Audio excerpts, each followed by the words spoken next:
Welcome back to the farm, everyone. Hey, Pipsqueaks. All six of you making yourself comfortable on my messy, unorganized love seat. Hey, whoa, relax. Kittens, I brought your mom Salem back from her all-inclusive stay at the pet resort. Speaking of love, she had some of her lady giblets removed because the male cats were starting to show up in the area again. Last time that happened, we ended up with 6 kittens. So we didn't want that to happen again. Here they all come. They missed you. I really did all of you a favor because if I'd not had that done, you would multiply every 3 or 4 months. It's about time one of you young ones makes yourself useful and figures out how to run a broom. It's messy in here. Salem's actually been a really good cat. She eats mice, occasionally gets a bird. We just don't need a million of her. And cats are like rabbits, cute and fast to reproduce. To get you all up to speed, this weekend I finished post-spraying corn herbicides. Helena should be wrapping up side dressing either today or tomorrow on our corn. I've got maybe a third of our beans sprayed, the earlier stuff. The rest is still so small that it's too early to actually start post-spraying herbicides. We've got a couple of fields that are a little thin, one entire small field that has a stand of beans, just not enough for June. So this morning we're gonna load up some beans and go just replant the entire field. It's gonna be easier than patching it in here and there. It's 17 acres. We'll just drop them in and not have to pull any hair out. I'm already losing enough over these stressful planting seasons. We're due for an easy one here again in the next year or two. Dad's got the replant beans in the bags in the back of his pickup. Once the system boots up and lets me put the planter down, I'm gonna shut off, fuel up, and then load up at the same time. 2 birds with 1 stone.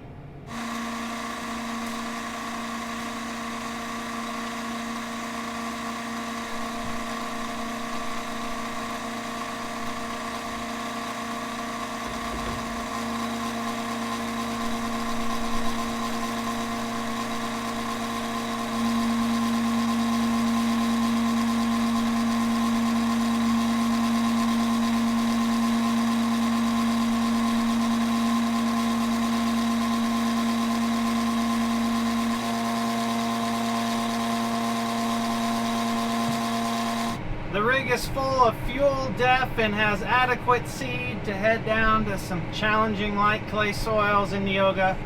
Replant some beans that went in a little bit wet and didn't have the best growing conditions after.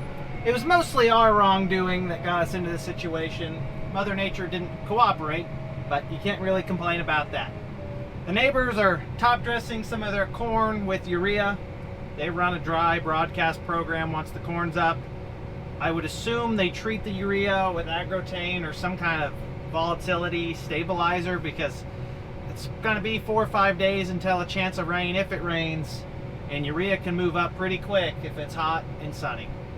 I think they're probably using a stabilizer. I don't know why you wouldn't. Here is our stop just north of Neoga. We've got 17 acres. As I've already mentioned, we worked a little wet, didn't let it air out that much, and then planted it wet. We've probably got a 75% of stand of beans for the most part, other than the troublesome areas like right here in the corner. I'm just going to go ahead and replant the whole field. Maybe some of these thinner spots put 180,000 and everywhere else 100 to 125. You're going to lose some in the replanting process because the planter is going to run them over, break their necks, and they'll be done for. It should be a net positive. This isn't one of those fields that's owned for its productivity. I think it's more of a long-term development potential type of investment. I don't know, you'd have to ask Dad. The Dollar General is already sprouted here, so we're not getting one of those. We have to hop outside and put these beans deeper in the ground. The earlier replanting I did, it was a little bit more moist. Didn't have to go as deep to find moisture, better chances of rain. I think the situation has changed a little bit. I don't want these beans waiting to come up. I'm gonna drop them at least a whole notch in. It's funny how you kindly place beans in the ground with a nice seed trench, and then the ones you just dump out on top when you're cleaning out your planter look amazing. Healthy little bean bushes. Perhaps we should sell this high dollar planter and just broadcast our beans on. It ought to be plenty deep. This spot right here has some drainage issues. There's water that sat in here. I planted this, and then I think the next day it rained, or 2 days it rained, 1 inch and a quarter, 1.5 inches.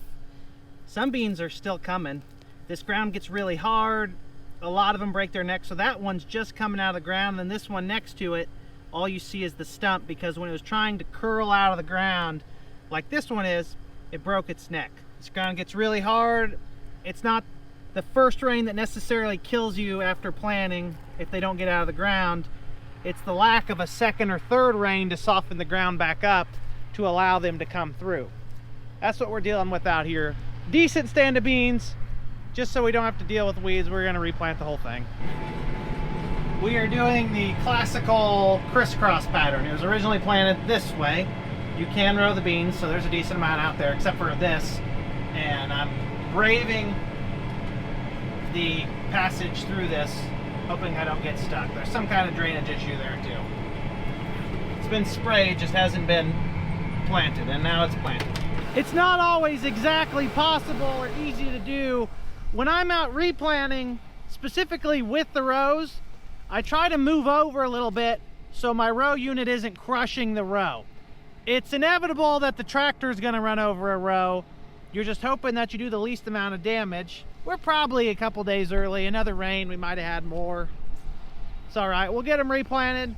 We'll have somewhere between 100 and 300,000 beans out here in spots. Some places it's very evident that it needs replanted, and others it could go either way. If you look about a quarter mile to the south, you can see TGM and Neoga, where we've hauled almost all of our corn this year too. They've got the big leg up, the drag conveyor up.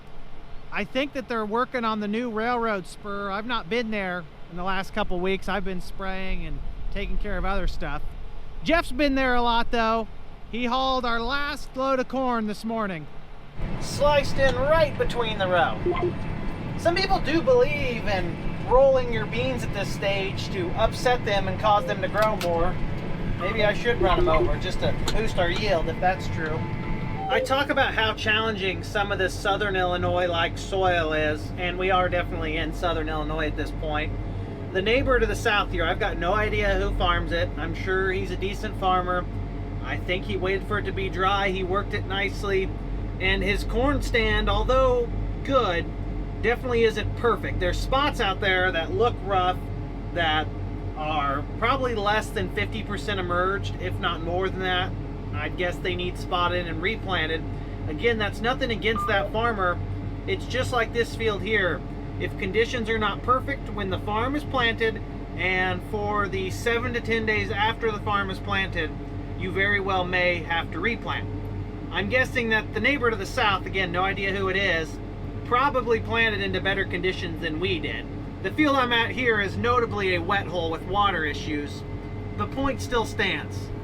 Farming on some of these soils is nothing like some of those black central Illinois prairie soils where you get almost a full stand and have no issues as long as you get the standing water off the field.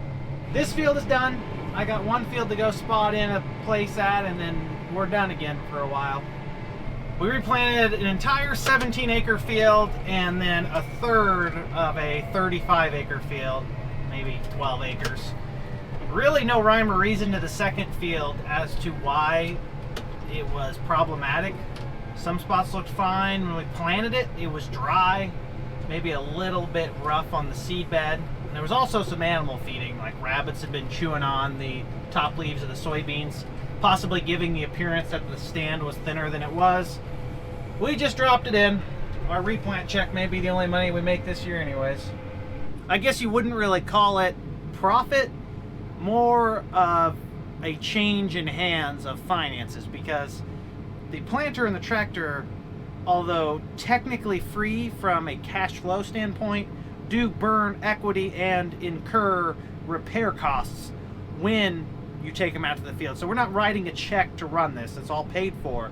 However, it is losing value. The trade-off is we do get a small check for having to replant the point of that is not to make money, it's to cover the expense of going out there and replanting. Thankfully, replant seed is free.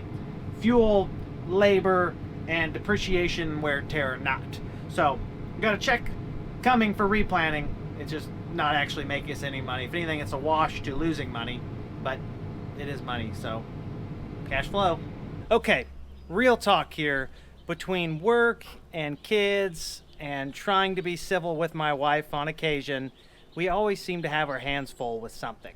It's almost inevitable where I hit the point when I go to the fridge, I just stare at it, open and close it multiple times along with the cabinets, just hoping that something in there leaps out towards me for lunch or dinner.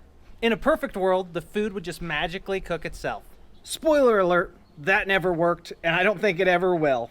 That is exactly why we have been using Factor. These are fresh, never frozen, ready-to-eat meals that actually taste like something from a real restaurant, except I didn't have to cook or clean or cry. Every week you get to choose from over 35 meals, whether that be Calorie Smart, Keto, Protein Plus, and yeah, they even have truffle butter steak and shrimp with broccolini.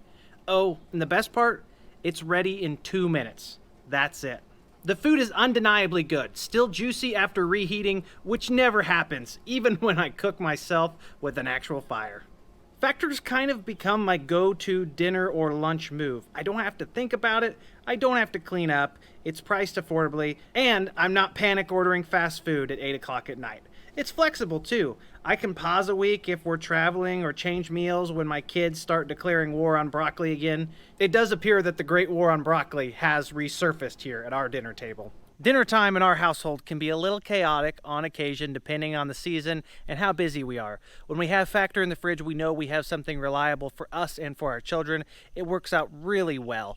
If you're interested in trying it, head over to factor75.com or follow the link on the video and use code 50TrippyFarmer to get 50% off your first Factor order as well as free shipping. You heard that correctly. Use code 50TrippyFarmer for 50% off your first order as well as free shipping. It is a wonderful opportunity to dip your toes into this meal service if you're interested in trying it. Thanks to Factor for sponsoring today's video. Now back to the regularly scheduled programming. I've been outside in this beautiful heat this morning, scouting some fields, seeing growth progress, trying to decide when we need to spray some more of our soybean herbicide. As I was doing that, Dad brought the X9 back from Sloan's. That machine has had umpteen different warranty claims, even though it's out of warranty. They're John Deere PIP kits or product improvement or post-improvement product upgrades. It's a after warranty deal where they've got an issue they know of that needs fixed, so they take care of it outside of regular warranty. That thing has extended warranty on it for powertrain, just not for anything else. Like your chopper, that's not covered. If John Deere decides that they have some sort of statistically relevant issue from reliability or an engineering standpoint, they're pretty good about standing behind things. A good example is our 1775 high-speed corn planter. They had a bunch of downforce sensor issues, and the planter at 6 years old, I believe, they paid to have all of the harnesses or fittings replaced that were causing issues with water getting in. So as much bad as we can say about John Deere, they also do stand behind their products for the most part. I know everyone else's mileage may vary. This X9, as with every other X9, has major chopper issues. It's not that the chopper doesn't work, because it does work, it just cannot handle the amount of residue that this big machine can process. So it got something done in the fall while I was getting the rotor rebuilt, and then it also got something done just this summer, late spring, while they were slowing the shop at Sloan's, because there's continual development and engineer on what they need to do after production to get these choppers up to snuff to handle the capacity of the big combine.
I'm not going to stand behind the camera here and pretend to be a product expert.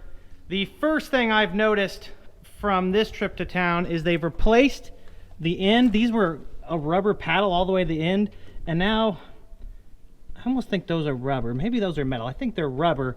They've got fingers on the end of the PowerCast tailboard spreader. Not sure exactly what that does, if it helps chop the material more. That didn't seem to be where our plugging issues were. It was more up front. When it went into Sloan's for the first chopper kit back in the fall, there was a pretty major overhaul. I think they replaced all the knives, some of the rotating assembly. They're still trying to perfect this beast, and it's one heck of a combine when it's running, not plugged, and the operator doesn't send a 5-foot long steel rod through it. We also had a hydraulic leak I pointed out many videos ago. You can see the remnants of it in there. Just a fitting that was loose. They took care of that while it was in there. Overall, ready to rock and roll. Just need a little bit more time this growing season, and we will probably power wash this in the summer. It's easier to identify issues if you don't wash the combine, unless they're new issues, because once you power wash off some of the oil, if it's not an active leak, doesn't happen if the whole machine's not running, you kind of wipe away some of the evidence. It's not really a muddy combine, it's just dirty. A quick swipe with the power wash and the foam can, this would look pretty darn good. It's John Deere green and yellow though. When doesn't it look good? Other than when you're paying for the repair bills. On top of bringing the machine home while I was out doing other stuff, Chris and Jeff were mowing roadside since we're done hauling corn. Dad also went ahead, changed the oil in it. On the engine, he drained the fuel water separator. He said there was about 1 inch of water in it, probably just some precipitation, condensation in there. And I think it still needs new air filters and then greased. So that machine should be ready to rock and roll. We put over 150 engine hours on it last year. That's not a lot for a combine. It's kind of a big combine for our operation, especially losing all the ground we did. So it's unnecessary. Not the end of the world though, I guess. Just need grain prices to come up because nothing's looking that pretty right now. Today we're going to be doing a little foliar feeding on our NCGA plot. This is a new product from the Syngenta Biologicals department. I don't know that it has a biological or fungal deal in it. It says it's a liquid foliar fertilizer. It's called Boostin. Analysis here has some nitrogen, potash. There are a few other things in here, so maybe there's ingredients that they just don't list, and the analysis is part of that. Kelp extract. It's supposed to help with abiotic and even biotic stress through the growing season. Ideally, they'd like to see you put this on with your post herbicide. Obviously, we've missed that window. I'm going to run about 1.5 pints an acre, I believe is the rate. I think I've got 5 gallons here. Should be enough to do 28 acres. I think that's 1.5 pints. I don't know the actual use rate. Field crops, including but not limited to corn, 1.5 to 3 pints per acre. Use a minimum of 2 gallons an acre spray volume by air and at least 10 gallons an acre by ground. We're going to throw this boosted in, stir it up, go out and spray. I also switched my nozzles away from these Greenleaf twin dual asymmetric fans. This is a broken nozzle body, that's why I have it handy. I'm becoming less of a fan of these. I think they're drift prone. The pattern is horrific from the cab. Right now I've got some size 6 T-Jet turbo twin jets on. I know those are drift prone nozzles well, but they don't pretend to not be drift prone by hiding behind air induction. I think if it came down to it and I was buying a set of nozzles, I would just get T-Jet air induct extended range fans. I know that for Liberty you're supposed to have great coverage. Just up the carrier rate. It's easier to get better coverage by upping carrier rate than by putting on these nozzles that with a slight breeze can take off. Even today we're probably 4 to 5 mile an hour wind. I do need to spray some Liberty, but I'm afraid to spray it because I don't want to ding the neighbor's crops if they've got non-GMO beans or non-Liberty tolerant corn. It's the fun of spraying. You're always waiting on some condition. Oh well, conversation for a different day. We're going to throw Syngenta's Boostin' in, put it on our high yield plot, hopefully have enough to run a check strip out elsewhere, and move on down the road.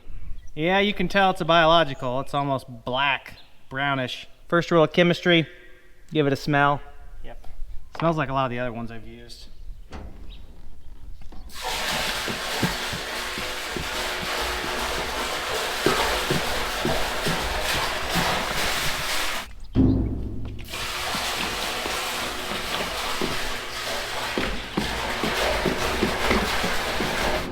of my clean out process was putting a new sight tube on. Let's hope that that doesn't stain it purplish, brownish, whatever color that is.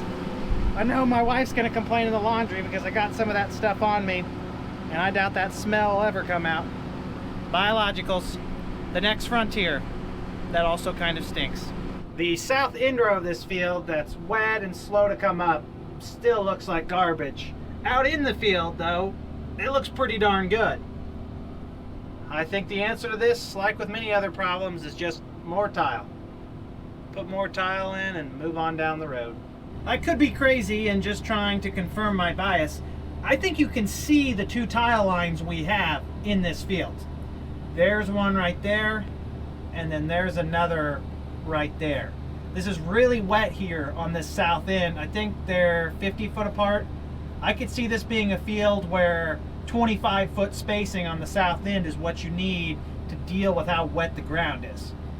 I've really wanted to try to get a field or a spot in a field like this tiled to an extreme degree to see if it improves the field.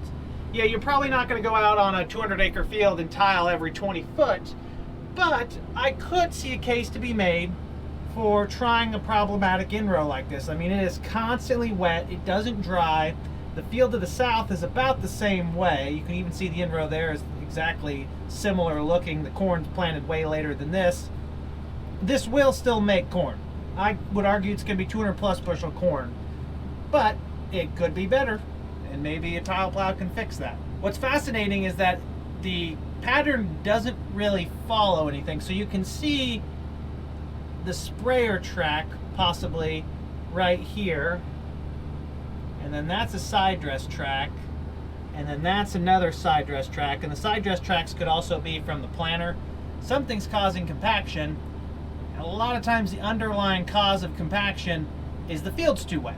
Yet you look at the rest of the field, it's not too wet. So the point I'm trying to make again here is that possibly there's something we could do to fix this. The experts out there know that a non-air inducted twin jet nozzle is probably not ideal for applying a foliar fertilizer. That's irrelevant for what we're doing here. I'm just applying with what I have on. Also running out some clean out water from corn herbicide before we go back to beans. We should be all right.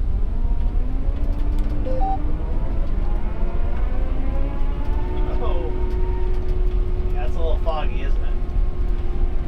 Look at it just whip off of there.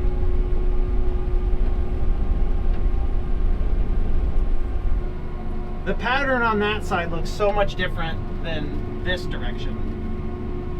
Look at that pattern. It's the same one. Funny how that works. I do believe we have 300 bushel potential out here. Enough rain so far, more over the next week. Only thing we're going to be lacking on is sunshine, but I'd rather have enough rain and not enough sunshine than not enough rain and too much sunshine. Since I'm not really in a hurry, I thought I'd do a little exploring. While I'm out here, I think those little strips, like you see that one right there at the end of the boom, I believe, and I could be wrong, I think those are the new tile laterals we had installed. Could drag yield down a little bit. Let's go look at this corn because we sprayed something relatively safe, and look at the coverage from these twin fan nozzles at about 20 gallons an acre.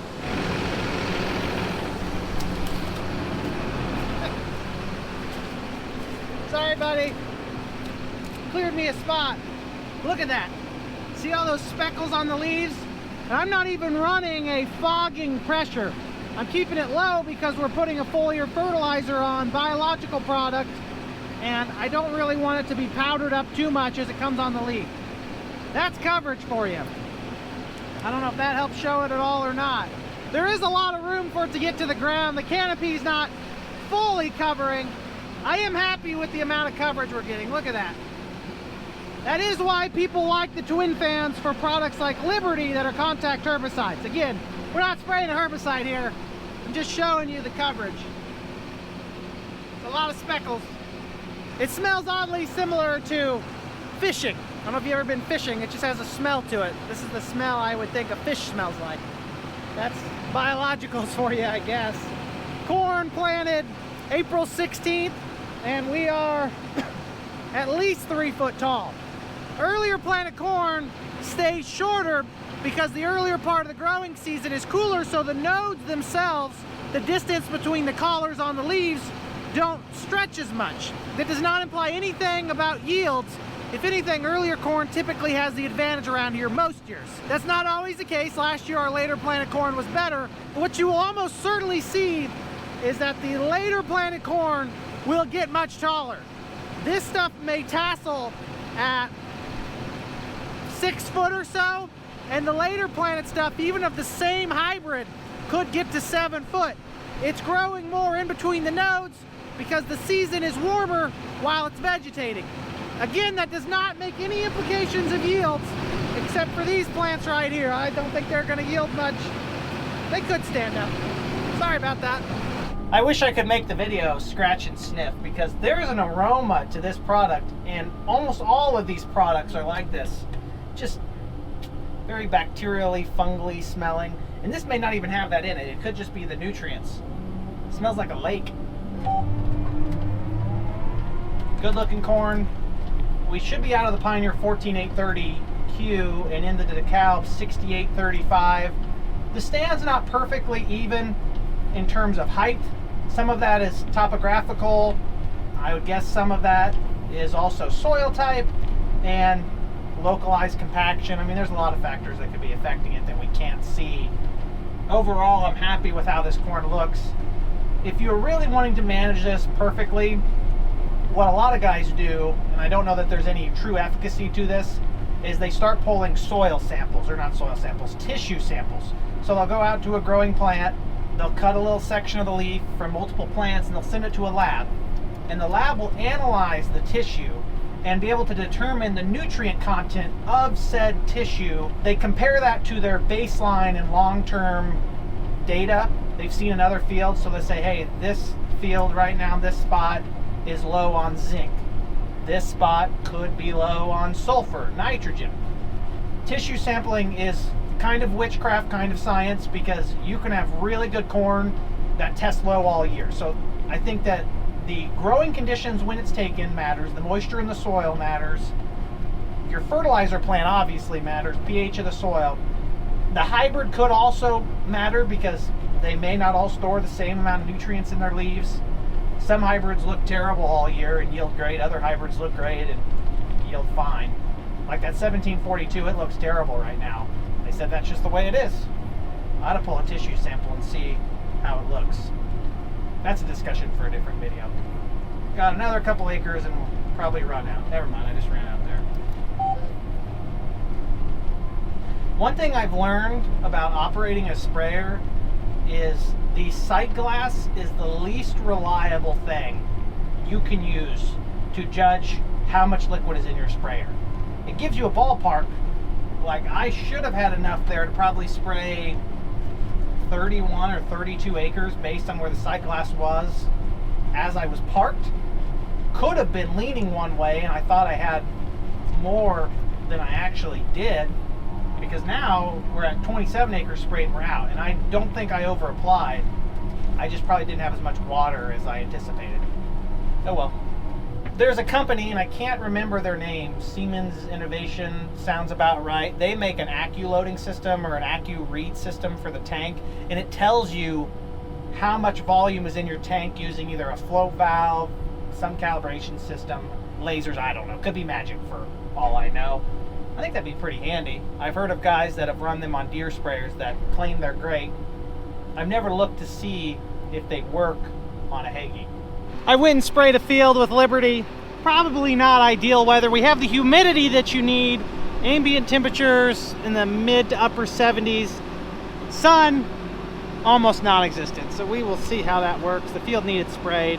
Of course, my eye control sensor has pretty much entirely quit working on me. Except for now it's working. That's amazing. For over a year now, I've been chasing around these boom height sensor issues with the NORAC system. At one point I thought I was going to have to replace the main control module. I have not ruled that out yet. Something last year changed and it started working again. The height sensor that is in this left inside spot has been showing no communication on and off for the last month. Unplugging it and plugging it back in seems to fix it, and I wasn't sure if it was a wiring issue or a sensor issue, so I came out here and swapped them. I put the one that was here out on the outside and then put the other one here. All four of these sensors are the same. It worked the first few key cycles. After the third or fourth one, it showed no communication again out on that one. So that tells me that we do have an issue with one of the sensors. That doesn't mean that the module isn't bad too. I'm just working my way in reverse here because the module is very expensive to replace, whereas the sensors are cheaper in comparison. At the John Deere dealership, they're about $1,800 a piece for a NORAC UC7 Max sensor, part number 50,300. I found online wholesalers or just online suppliers, you can get them for $1,200, less than $1,200 with shipping. I'm all for supporting our local dealerships, but man, that price margin makes it hard to do. So I'm gonna order an extra one of these or a replacement one.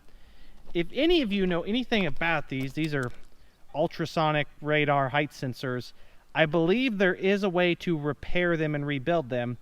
I personally don't know how to do it. If any of you know about it or know someone who does it, I'd love to reinvest a couple $100s in one of these and have a backup, because I'm not convinced that I don't have something else going on here. Moving it from the inside one to the outside one helps me a little bit from a reliability standpoint, because the inside two height sensors have a lot to do with the compensation and the roll of the machine as it sprays, so it makes it go really haywire. Here on the outside, it's not as big of a deal. I also believe I can just turn it off. It still might get into the ground going over a terrace or something. The inside one picks up a little bit of that load. We got a little bit of rain moving in here today. You can't spray any Liberty with any rain in the forecast because the rain safe on it is 4 hours. If there's even a chance of a shower at all, pop-up showers, you pretty much can't spray it without the risk of losing all the efficacy of the Liberty. We are ready to start spraying some of these later planted beans. Maybe I'll have time to get this whole mess worked out. If not, I'll just be running it manually with my thumbs. 120 foot is a lot of distance to keep an eye on and control both sides at once. I'm sure we can figure it out. It might be a few days before anything too exciting happens here. I'm just going to go ahead and end the video. I appreciate you all tuning in, and I sure hope you're having a great day. I'll see you all on the next one. Thanks for watching. Peace!